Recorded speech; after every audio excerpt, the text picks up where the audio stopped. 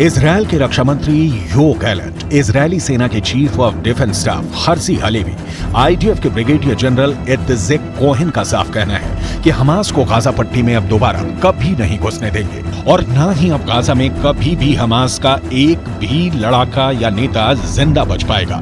Israeli सेना की special force इस वक्त गाजा सिटी के बेहद अंदर घुसकर ऑपरेशन चला रही है। इजरायली सेना के टॉप कमांडर्स की मीटिंग में एक ही बात पर खास जोर दिया जा रहा है कि हमास की भीषण तबाही और इजरायली सैनिकों को हमास के जानलेवा हमलों से बचाना है।